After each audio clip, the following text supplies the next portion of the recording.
नमस्कार दोस्तों, आज की इस वीडियो में हम बात करने वाले हैं कि आईपीएल कैसे पैसे कमाता है और साथ ही साथ जो आईपीएल की टीम्स होती हैं वो किन तरीकों से पैसे कमाती हैं। तो दोस्तों मैं आपको एक बात बता दूं, जो भी टीम आईपीएल फाइनल मैच जीतती है उसको सिर्फ 20 करोड़ ही मिलते हैं। तो अब आप लोग ये सोच रहे होंगे कि 20 करोड़ के लिए कोई इतना ज़्यादा खर्च क्यों करेगा, क्योंकि जो भी बंदा टीम्स को खरीदेगा वो कई सौ करोड़ में खरीदता है टीम्स को, और उसके बाद सिर्फ फाइनल जीतने के बाद सिर्फ 20 करोड़ मिलते हैं। ये तो बहुत ही कम अमाउंट हुआ।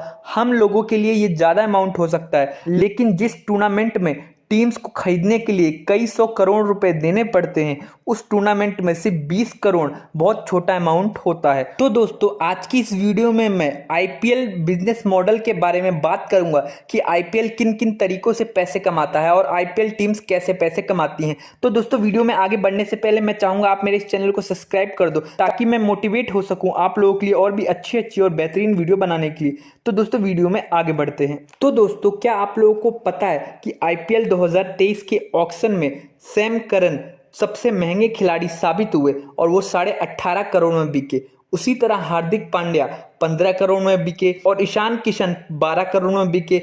ऋषभ पंत 16 करोड़ में बिके और इसी तरह कई और भी प्लेयर्स हैं जो काफ़ी महंगे दामों पे बिके हैं। तो दोस्तों अब आप लोगों के मन में ये बात आ रही होगी कि क्या कोई भी आईपीएल टीम्स खरीद सकता है या फिर ये आईपीएल टीम बिकती कैसे हैं। तो दोस्तों इसके दो तरीके हैं। पहला तरीका ये है कि जो टीम्स खरीदी जा चुकी हैं उनके आप शेयर्स खरीद लो, क्योंकि जितनी भी टीमें हैं उसको कोई ना कोई ओन करता है, किसी ना किसी ने खरीदा है। तो वो टीम तो आप खरीद नहीं सकते, डायरेक्ट आप उनके मालिक से बात कर सकते हैं या उसके शेयर्स खरीद सकते हैं। नहीं तो अगर बीसीसीआई कोई नई टीम लॉन्च करती है तो आप उसके ऑक्शन में भाग ले सकते हैं, और आपको ऑक्शन में भाग लेने के लिए 10 लाख प्लस जीएसटी आपको बीसीसीआई को देना पड़ेगा, पे करना पड़ेगा। उसके बाद ही आप ऑक्शन में भाग ले सकते हैं और फिर उसके बाद वहां से आप टीम खरीद सकते हैं। लेकिन उसके लिए भी कुछ शर्तें होती हैं कि आपकी ब्रांड वैल्यू या आपकी कंपनी की ब्रांड वैल्यू 3000 करोड़ से ऊपर होनी चाहिए। उसके बाद ही आप उस ऑक्शन में बैठ सकते हैं।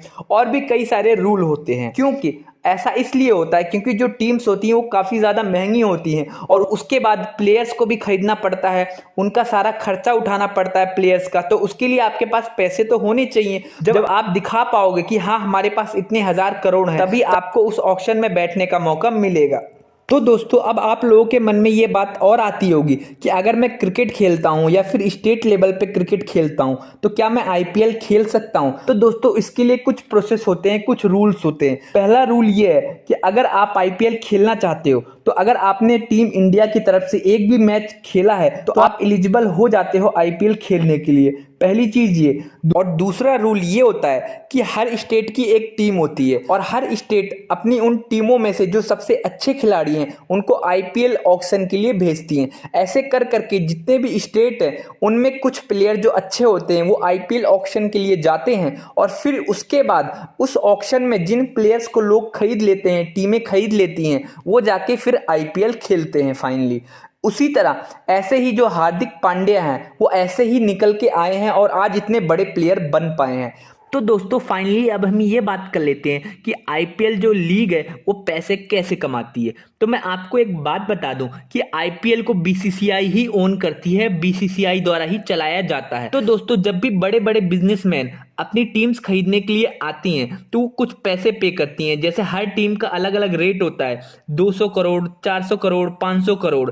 तो ये जो पैसे होते हैं ये बीसीसीआई के पास जाते हैं। इस तरह बीसीसीआई पैसे कमाती है सबसे पहले। उसके बाद जब टीम्स कोई बंदा खरीद लेता है और फिर उन टीम्स के लिए प्लेयर खरीदे जाते हैं। इन प्लेयर्स के अलग अलग रेट होते हैं। जो अच्छे प्लेयर हैं वो ज़्यादा महंगे बिकते हैं, जो मीडियम प्लेयर हैं वो थोड़े कम बिकते हैं, और जो कम अच्छा परफॉर्म करते हैं वो काफ़ी कम रेट पे बिकते हैं। और जो ये पैसे होते हैं ये पैसे कुछ प्लेयर्स को मिलते हैं और कुछ परसेंटेज बीसीसीआई को मिल जाती है।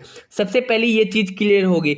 फिर दोस्तों जब हर टीम्स के अपने प्लेयर कंप्लीट हो जाते हैं उसके बाद ये डिसाइड किया जाता है कि आखिर आईपीएल किस चैनल पे आएगा। उसके लिए भी ऑक्शन होते हैं और जो चैनल सबसे ज्यादा पैसे देता है उसी उसी के पास ये अथॉरिटी होती है कि वो अपने चैनल पे आईपीएल दिखा सके। उसके अलावा वो आईपीएल कहीं और नहीं दिखाया जाता।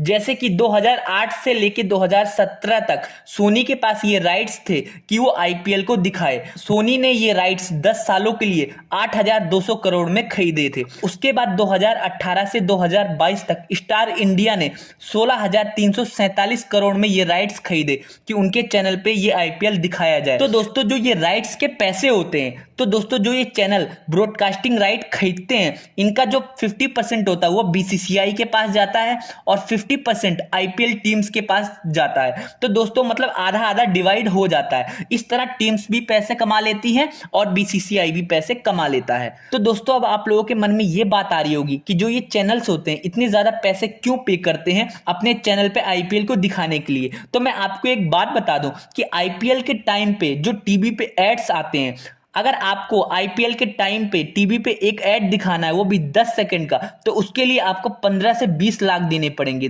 इसी तरह सोचिए कितने ऐड चलते होंगे। तो इस तरह जो चैनल होता है वो अपने पैसे को रिकवर कर लेता है। तो दोस्तों पहला तो तरीका ब्रॉडकास्टिंग राइट हो गया, दूसरा हो गया टाइटल स्पॉन्सरशिप। तो दोस्तों जब भी आपने सुना होगा तो आईपीएल के आगे कोई ना कोई नाम जुड़ा होता है। जैसे कि जो पहला आईपीएल शुरू हुआ था वो था डीएलएफ आईपीएल, फिर उसके बाद वीवो आईपीएल, उसके बाद आया पेप्सी आईपीएल, अब जो इस साल आ रहा है वो है टाटा आईपीएल। तो जो ये नाम होते हैं इनके भी राइट्स खरीदे जाते हैं, ये भी बिकते हैं। जैसे कि डीएलएफ वालों ने 2008 से 2012 तक के लिए 200 करोड़ में ये राइट्स खरीदे थे। उसके बाद वीवो ने 2,199 करोड़ में राइट्स खरीदे थे 3 सालों के लिए। फिर उसके बाद पेप्सी ने ये राइट्स खरीदे 3 सालों के लिए 396 करोड़ में, और अब टाटा ने ये राइट्स खरीद लिए हैं 1 साल के लिए 300 करोड़ में।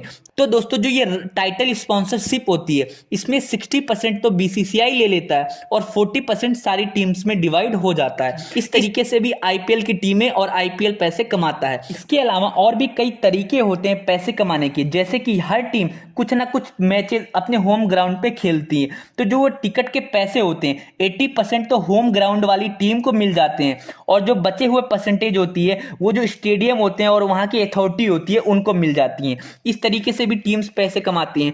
उसके अलावा जब आईपीएल शुरू होता है तो आईपीएल के बहुत सारे कपड़े बिकते हैं, कप्स बिकते हैं, टी शर्ट बिकती हैं और बैट्स बिकते हैं। तो इसको हम बोलते हैं मर्चेंडाइज। इनके भी अलग पैसे होते हैं, ये भी बिकते हैं। तो इस तरीके से भी टीम्स पैसे कमाती हैं।